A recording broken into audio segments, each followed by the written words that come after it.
मुंबई में तंगी से जूझ रही बस्ती। जगह इतनी संकरी थी कि दो लोग आमने सामने खड़े हो जाएं तो सूरज की किरणें भी शर्म से पीछे हट जाएं।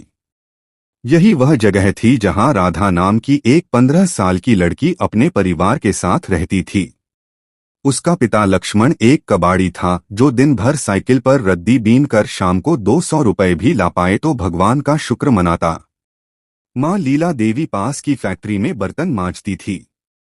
राधा का सपना था एक दिन बड़ी अफसर बनूंगी, लेकिन सपनों की उड़ान तब रुक जाती जब रात को भूखे पेट नींद आने लगती। राधा की मां अक्सर उससे कहती, स्कूल का क्या करेगी? देख पड़ोस की रुचिका सिलाई सीख रही है, तू भी सीख ले। तो राधा कह देती, मां मैं पढ़ूंगी, बहुत पढ़ूंगी, एक दिन आपको बंगले में ले जाऊंगी। राधा मुस्कुराकर कहती, लेकिन हर सुबह की शुरुआत उस संकल्प से होती और शाम होते होते पेट की आग सब कुछ जला देती। एक दिन स्कूल में भाषण प्रतियोगिता हुई। विषय था, मैं देश के लिए क्या कर सकती हूं। राधा ने दिल से भाषण दिया। उसका आत्मविश्वास देखकर सभी टीचर्स हैरान रह गए। पर जब पुरस्कार देने की बारी आई तो पैसे वाले बच्चों को इनाम मिला, लेकिन राधा को कोई इनाम नहीं मिला। लेकिन उसने उस दिन एक वादा किया, मैं इतनी काबिल बनूंगी कि लोग मजबूर हो जाएंगे मुझे पहचानने के लिए। उसने किताबें उधार ली, रात को मोमबत्ती की रोशनी में पढ़ाई की।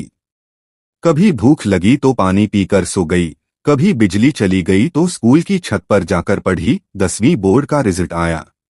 राधा को पूरे जिले में दूसरा स्थान मिला। मीडिया में नाम आया। लक्ष्मण की राधा ने रोशनी फैलाई। लेकिन यह रोशनी तब और बढ़ी जब उसे मुंबई यूनिवर्सिटी में स्कॉलरशिप मिल गई। पर मुश्किलें यहीं खत्म नहीं हुई। पिता बीमार हो गए, मां की नौकरी चली गई। अब राधा को पढ़ाई के साथ पार्ट टाइम काम भी करना पड़ा। पहले हॉस्टल की सफाई, फिर एक लाइब्रेरी में असिस्टेंट। एक दिन उसने किताब पढ़ी अब्राहम लिंकन की जीवनी और उसे अपना आइडियल मान लिया। कॉलेज में उसे कई पुरस्कार मिले, फिर राज्य स्तर पर उसकी पहचान बनने लगी। वो अब एक नई आवाज थी, लक्ष्मण की बेटी, जो अब सबकी प्रेरणा बन रही थी। कॉलेज खत्म होते ही उसने यूपीएससी की तैयारी शुरू की। पहले अटेम्प्ट में फेल हुई, दूसरा भी गया, तीसरी बार उसने दिन रात एक कर दिया।